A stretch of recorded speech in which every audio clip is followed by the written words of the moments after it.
Live and unscripted from the DC metro area, this is a story of surviving and thriving after a layoff. This outdoor podcast is brought to you by atopcareer.com. Episode 3. Movement leads to optimism.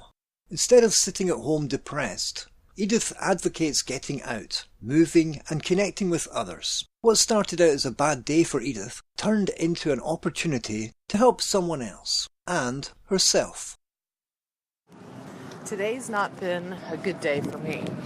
I had a lot of trouble sleeping last night, a lot of anxiety, uncertainty about the future, and this is absolutely to be expected.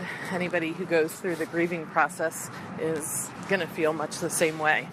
Instead of being by myself today, alone at home, I decided to come out and take another walk. And it's a beautiful sunny day, kind of windy, but still nice day.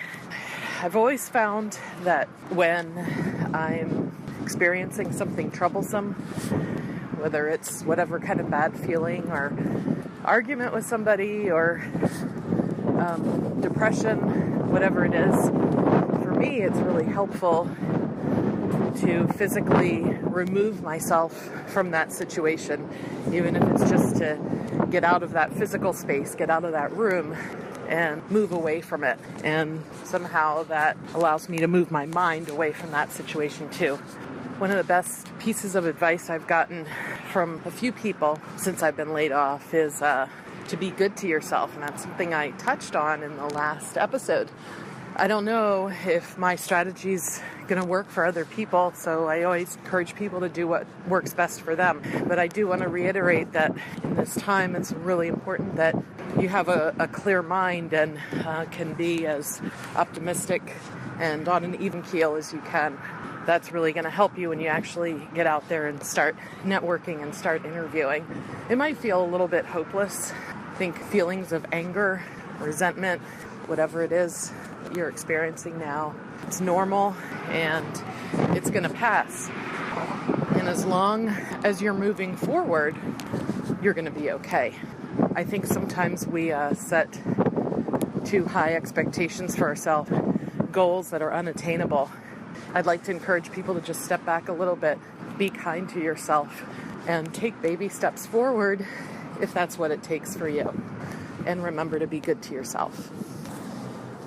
Being good to myself has also meant helping others, and it's always been very important to me. After my short little walk today, I'm meeting a good friend of mine for lunch, and as it so happens, she's been laid off too. In a really weird way, this is going to help me because I'm hoping to take the focus off myself and see what I can do to help her. That brings to mind something else.